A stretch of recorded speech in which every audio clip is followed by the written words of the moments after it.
નમસ્તે મિત્રો, મારી યુટ્યુબ ચેનલ શ્રી કથામાં આપનું સ્વાગત છે।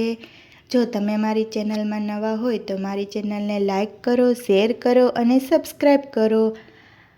તો આજે આપણે કડવા ચોથના વ્રતની વિધિ અને તેમની વાર્તા વિશે સાંભળશું। વ્રતની વિધિ। આસો માસની અંધારી ચોથનો દિવસ કડવા ચોથ કહેવાય છે। આ ફક્ત પરણેલી સ્ત્રીઓનું વ્રત છે। પોતાના પતિના સુખ, સમૃદ્ધિ અને એની સુરક્ષા માટે આ વ્રત કરાય છે। આ દિવસે સોહાગણ સ્ત્રીઓ ઉપવાસ કરે છે। રાત્રે શિવ, પાર્વતી અને ચંદ્રના દર્શન કર્યા પછી ચંદ્રને અર્ધ્ય આપી ઉપવાસ છોડે। આ દિવસે ભીની માટીમાંથી ગૌરી મા પાર્વતીની મૂર્તિ બનાવી એની પૂજા પણ કરાય છે। વાર્તા। એકવાર અર્જુન તપસ્યા કરવા નીલગિરી પર્વત પર ગયો। પાંડવો પણ એક પછી એક વિપત્તિઓ આવવા લાગી, તેથી ગભરાઈને દ્રૌપદીએ ભગવાન શ્રી કૃષ્ણનું ધ્યાન ધર્યું। ભગવાન શ્રી કૃષ્ણ તત્કાળ આવ્યા એટલે દ્રૌપદીએ પોતાના દુઃખની ભગવાનને જાણ કરી। ત્યારે ભગવાન શ્રી કૃષ્ણ બોલ્યા। એકવાર પાર્વતીએ પણ શિવજીને આ પ્રશ્ન કર્યો હતો, ત્યારે સદાશિવે પાર્વતીને કડવા ચોથનું વ્રત કરવાનું જણાવતા કહ્યું હતું કે એક ધર્મપરાયણ તથા ગુણવાન બ્રાહ્મણને 4 પુત્રો તથા એક સુશીલ કન્યા હતી। લગ્ન પછી આ કન્યાએ કડવા ચોથનું વ્રત કર્યું, પણ ભૂખ સહન ન થતાં એણે ચંદ્ર દર્શન કર્યા પહેલાં જ ભોજન કરી લીધું। ઉપવાસ તૂટતા તેના પતિનું મૃત્યુ થયું। એક વિલાપ કરવા લાગી। એ વખતે ઇન્દ્રાણી પૃથ્વી પર ફરવા નીકળી હતી। એણે બ્રાહ્મણ કન્યાનો વિલાપ સાંભળ્યો, તેથી એ એની પાસે ગઈ અને આશ્વાસન આપ્યું।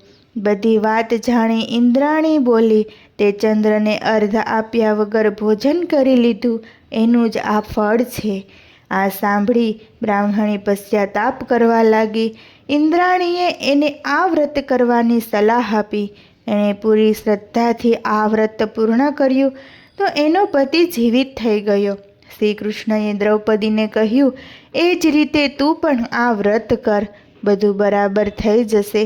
ભગવાન શ્રી કૃષ્ણની વાત માનીને દ્રૌપદીએ આ વ્રત શરૂ કર્યું।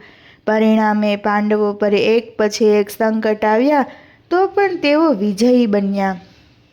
આ રીતે દ્રૌપદી દ્વારા કરાયેલું આ કડવા ચોથનું વ્રત સોહાગણ સ્ત્રીઓ શ્રાદ્ધપૂર્વક કરે છે। આ દિવસે ગણપતિની આ વાર્તા પણ થાય છે। એક આંધળી ડોસી હતી, એને એક પુત્ર હતો, એક વહુ હતી। ડોસી રોજ ગણપતિની પૂજા કરતી, તેથી એક દિવસ ગણપતિજી પ્રસન્ન થઈને પ્રગટ થયા અને કહેવા લાગ્યા, હે ડોસી, માગો એ આપું, હું તમારા પર પ્રસન્ન થયો છું। ત્યારે ડોસી બોલી, શું માગું? એની મને શું ખબર પડે? વહુ દીકરાને પૂછીને પછી માગીશ। ગણપતિજી માની ગયા।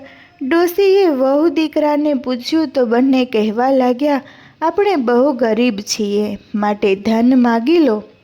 ડોસી તો આખા ગામને પૂછ્યું, બધાએ પોતપોતાના રીતે સલાહ આપી। બીજા દિવસે ગણપતિજી આવ્યા અને ડોસીને કહ્યું કે માગી લો જે જોઈએ તે।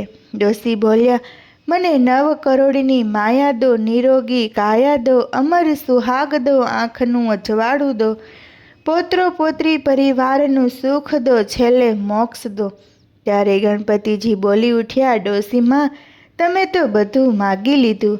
ગણપતિ હસતા હસતા ડોસીને બધું આપ્યું।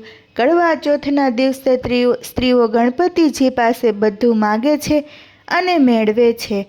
આ રીતે આ વ્રત જેવું સોહાગણ સ્ત્રીઓને ફળ્યું, એવું સૌ કોઈને ફળજો।